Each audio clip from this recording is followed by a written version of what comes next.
Hello and welcome to Chapter Chat with Sarah. Today we are taking a journey on a different route with a special author who writes speculative fiction and horror. And he says his books have God in them and a connection with the choice between good and evil. Something that was just made public is that Michael's novel Fingers was selected as a winner in a writing competition through Book Life Prize. So congratulations, Mike. Hello, Mike, and welcome. Well, hi, how are you doing? Good. Good to have you today. Mike, let's start out with, I want to say that thank you because you've been a faithful follower of the podcast, my books, and the events. And you are an author yourself, but your genre is completely different than mine. I've got a Christian theme, which is true life stories, tackling life's challenges, and you have a science fiction horror theme. And what struck me one day was when you said, but my stories have God in them too. Could you explain this to us? Well, yeah, it seems kind of odd, but you would think that I write horror and that kind of stuff. And actually, I am a horror writer, but in many ways, I'm what you call a speculative fiction writer. It's because horror sometimes I guess you want to go and put you into one corner where I'm really not in there all the time. So speculative fiction, I just kind of go ahead and I speculate what would happen if this were to occur, that were to occur, that sort of thing. But you're right, Dan, about the idea about God. In my stories, a lot of times, because I write about supernatural things. And as you probably know, when you talk about supernatural, you're often talking about good and evil. And one thing about good and evil, you're going to have, perhaps maybe you're going to have like Satan would be in there, but you're also going to have the flip side of that, which is to be God.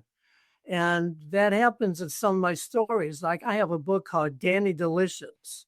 And in Danny Delicious, God is mentioned quite a bit because I have the main character, he's turning into an angel, which he doesn't realize is happening. And because of that, he got a little bit of correspondence with God itself in the story. And I also done the same thing with another book called Face in the Snow. It's kind of the same idea about God interfering or somehow getting involved with these people when they have to make a decision about if they're going to follow the God or if they're going to do the evil.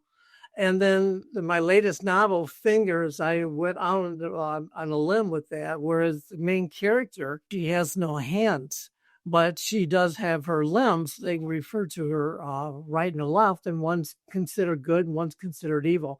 And it's up to her to decide which one she's going to follow as the story progresses. So yeah, God's definitely intertwined in my stories in some way or form. And then the good and evil part too, which is true to life. So that's very interesting. What's your background? What motivated you to start writing? When I started writing, actually, it's not really my career. My career, actually, I was a teacher. I was an educator, and I taught for over 35 years, everything from third up to eighth grade. I was also an adjunct professor at a local university. I did that for 10 years as well. And I've always been kind of attracted to books. I remember as a kid, I used to go ahead and type on a typewriter, this old big Royal typewriter. And I wasn't writing anything, but I would copy things out of books. Stories.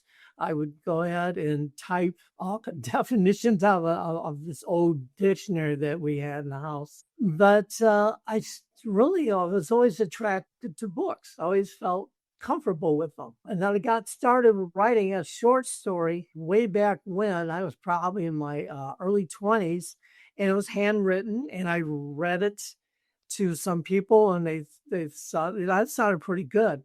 And the one thing that really got me started was back in high school, I went ahead and had an English class, and I wrote a story, and when it was run to the class, everybody liked it. It was really just kind of raved about it. And so did the teacher, and she wrote a really nice note about saying, something you might want to think to pursue. Well, as things go on, I was a young guy, and so I did other things. I used to play in rock bands and stuff like that. So I didn't really do too much writing until I got older. And then I wrote a story, like I said, it was called Snow Demons, and everybody kind of liked it. But the thing that really got me started, I think, in writing was the use of the computer. And to be honest, that really was something that allowed me to go ahead and be very productive. I could make mistakes, easily go and correct it on a word processor on a computer. You just hit delete, and or else you got the spell check. So it made it a lot easier to write the stories and put it into a format that would be easily read, be easily to go ahead and to use. So that really helped me do that. So I started writing short stories. So I'm working full time. I had a family and 3 kids. But every once in a while, I would sit down and write a story. And maybe I'd write maybe 2, 3, 4, 5 a year. And eventually added up, I have written over 70 short stories. Wow. From the, I started writing books. And that was actually because I was writing a short story and it went in. And I had over 100,000 words in on the story, and I'm thinking, my gosh, I just wrote a book. And since then, I've written 8 novels. I'm currently working on my 9th. And that encouragement that you got way back in school from a teacher was definitely a positive part, I would believe, for you. That so many times a teacher that complimented us or encouraged us later on in life, we remember that and think, I remember being told I was good at this. So that's pretty amazing. Well, yeah, it's kind of interesting about that. And you're absolutely correct about that, because when people go ahead and they encourage you and they give you a positive feedback on something, it really does motivate you to continue doing whatever you're doing at that point. And I remember I was the English class that I had, the teacher told other teachers. So I was approached by other teachers that I didn't really know at the time because I didn't have them. And they say, yeah, we read it. We really enjoyed it. We thought it was pretty good. So I thought, oh, okay. So I had a positive thing going there. So how many books have you written? And I know that you've got some reviews. Actually, you had a really, really good professional review. And, maybe we can go back here in a minute and talk about more of this. But I want the listeners to know then that this journey has really blossomed. It's like anything. If you have a talent for something, and to be honest, it's funny. Now you look at it, and I like I said, I've been writing short stories for years. I have over 70 short stories, but I never really took it seriously. And I never really committed myself to it, thinking this is what I need to be doing. And to be honest, in some ways, I think God directed me to become a writer, and I kept ignoring it. I would write a few short stories a year and then put them into a file cabinet and kind of forget about them. But it was something that I was always attracted to, and I found it to be relatively not easy, but I was drawn to it. I enjoyed it when I was doing it. And so it wasn't really until the last few years that I think I went in and I decided, I think this is really what I need to be doing. I need to actually be a writer. 8 books later, I'm working on my 9th currently. I finally faced it and thought to myself, this is really, really what I need to do. And since I took that commitment, I try to write every day, and I try to do the best I can with it. And I try to go ahead and put it into a format that people can utilize and have, and therefore it goes into a book form. On the books that you've written, what would you recommend for the audience to maybe start out reading first that would give someone a really good taste of your writing? I would think, because I have, like I said, I have 8 novels currently. But I also have 2 anthologies of my short stories, because that's where everything started, back with the short stories, way back in high school when I wrote the first one. But I think that's a good place to start, because that kind of gives the reader an idea of where I get my ideas and where my head's at. I guess you could say that. The stories are speculative fiction. Again, it's not all horror. Basically, not a whole lot, but it is. It's speculative fiction. What would happen if this were to occur to somebody who did this? That kind of thing. One of the anthologies is called Dancing Flies, and the other anthology is called Greenhead Flies. And I know it sounds like I got a thing for flies. Maybe I do. I don't know. But they both have stories in there that have the same titles in each of the anthologies. Where can we find your books? Are there libraries that have your books? Do you have actually a list like on a website or something of all the novels? But yeah, where for the audience could they go to purchase one of your books? Yeah, my books are available through Amazon.com.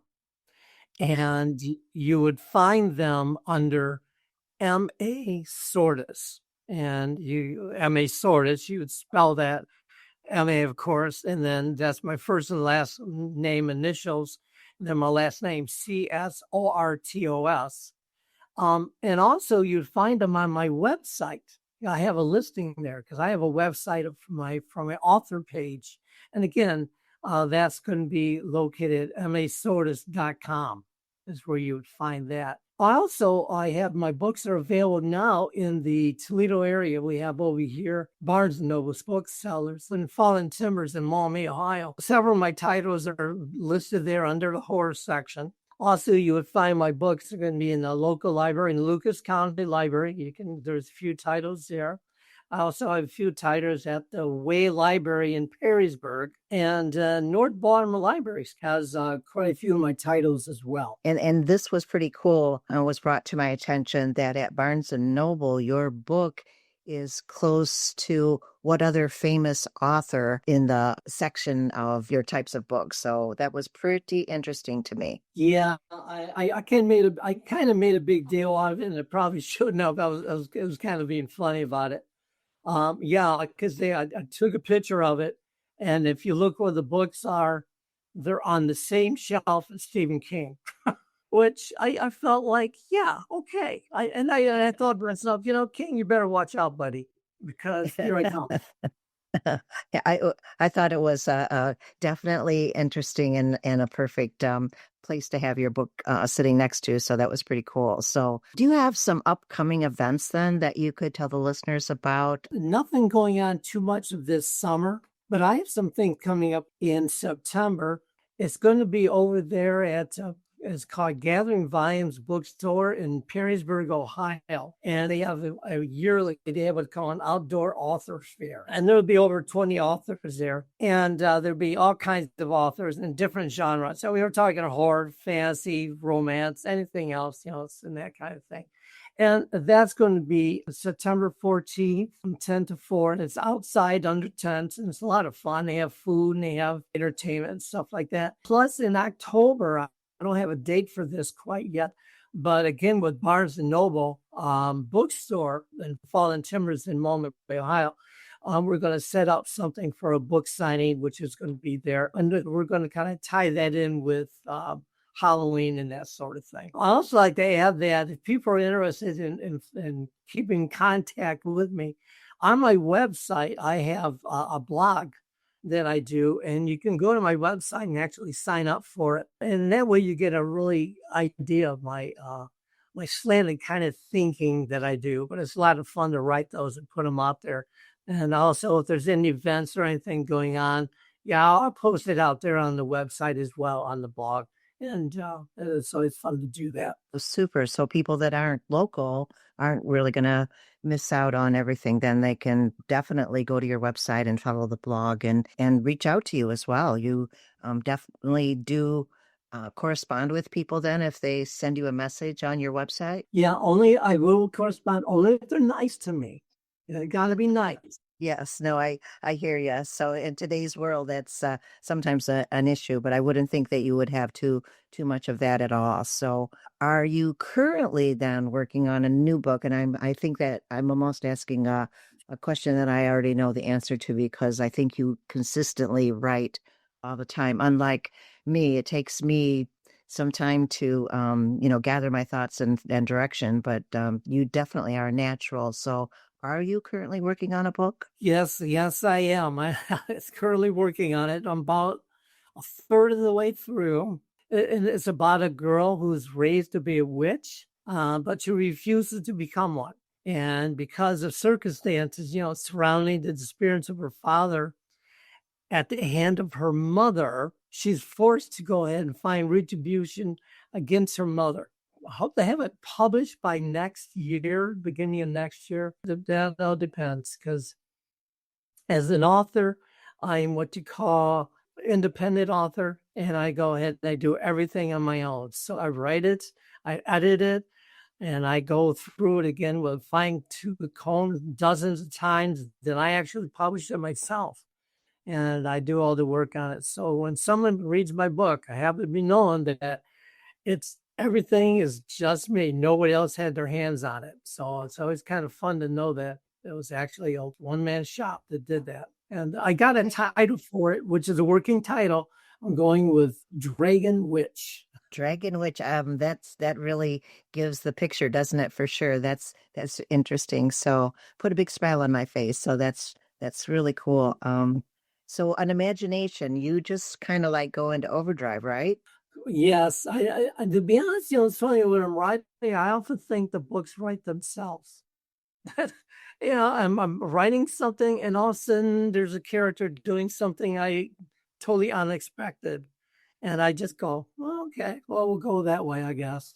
So I just follow the trail wherever it kind of leads me. I was going to say it just flows for you. So that's really cool. So I mean, there definitely is a big draw for the type of writing that you do. So I hope that being here today and us talking about it kind of opens the door for other people to read your books. I mean, I think that it does. It takes you down a different world, and it's very interesting.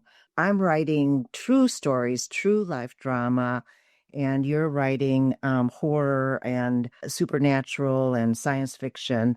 And because there's such a contrast and then there's not, what is it like when you pick up one of my books and read it versus, the genre and arena that you're in when you're writing and reading your books? Yeah, that's a good question. I read both your books. I read them cover to cover. And, besides the writing, which I really enjoyed, the stories were just so riveting. And to be honest, I read them with a heavy heart and complete disbelief, because it's almost, you can't believe the stories, how people have been so cruel to each other. And you talk about the abuse to wives and children and all kinds of stuff, and the things these people have gone through. And it's almost like it's unbelievable. I'm reading and go, how can it possibly be? This is fiction, but it's not. And to be honest, reading your stories, you go through it, and you got to be brave and realize that because of this, these people have survived, and what they have done and how they come out positive on the opposite end. And to me, that's just amazing. So I'm reading these stories, and it made me think, to go, yeah, I write, again, horror, speculative fiction, and my characters, sometimes they go into really bizarre situations that, maybe not so nice. But my gosh, but it's fiction. I make it up. And your stories, in a lot of ways, what these people went through is a definitely kick in the gut. It is. But it's so important to realize that they come out positive on the end. And I think that's what your stories do. They just, in some ways, I think they're a lifeline to the people the stories are about. I really do. And I think what you've done with that has helped so many people. So yeah, there's definitely a difference. But it's funny, again, I write my stories, and then I have a character that I might really, really like. And for some stupid reason in the story, in the plot, I have to get rid of them, and I think to myself, who's really nasty here? The people in the story, or the creator of the story who's getting rid of them? So, but to be honest, there's no comparison between the two genres. There really isn't. But I really admire what you do when you're writing. because it's very important. You're helping so many people. Well, I appreciate that. I am trying to raise awareness, and you hit right on the nail too, that I had no idea about the evil and how bad and what people suffered. And so it was eye-opening for me, touched me deeply, and I just dedicated and made it my mission to bring awareness that there's, a lot of evil in the world. There's a lot of bad things that go on and could be right next door, and we don't even know it. So I want to try to make things better, not always allow things to be swept under the rug and kept locked behind closed doors. These things are real. There is evil in the world, and your journey takes us down a path that we don't have to worry. It's a story. It's not real, and mine is real, and they're suffering. And so there is a big comparison, and God is there, angels are there, and I want to say thank you to you for what you do, what you're bringing entertainment, and I'm bringing true life. So together, I think we're reaching out to a lot of people, and I want to say keep doing what you're doing, because you are very good at what you do, Mike. Thank you. I do appreciate that, Alexa. I'll take as many kudos I can get. Well, good. So I can't thank you enough for being here today. And what is it that you would like to say as we close? Sure. Yeah, I appreciate you having me on. I really do. Like I listen to some of your podcasts and really enjoy it. Yeah, and people can reach me, to be honest. They can go follow me on my website, which is going to be Csortos, and that'd be Csortos.com, because Csortos, how do you spell that? It's one of those things. And I have a blog, which they can sign up for as well. Also, I have a Facebook page, which would be M.A. Csortos, again, because it's my author page, and you can follow me on that as well. And if they want to reach me, I have I have an email, which would be mike@macsortos.com. All right, Mike. Well, thank you for that. Again, thanks for being here today. And you please keep writing, keep entertaining us. Looking forward to that next book. Well, thank you very much. I appreciate being here. So that's all for today. Before we go, we want to let you know that both of these books are available on Amazon, Barnes & Noble, and many other bookstores. You can also follow me on my website, sarahshaw.org, Facebook at Sarah Shaw, X, Instagram, and YouTube. For all of our YouTube listeners, please become a subscriber. Your listening can make a difference. Please tune in next week for a special guest who talks about finding strength when you feel like you can't find your way out of the darkness. Until then, remember this verse: I am the light of the world. Whoever follows me will not walk in darkness, but will have the light of life. John 8:12. You've got to run.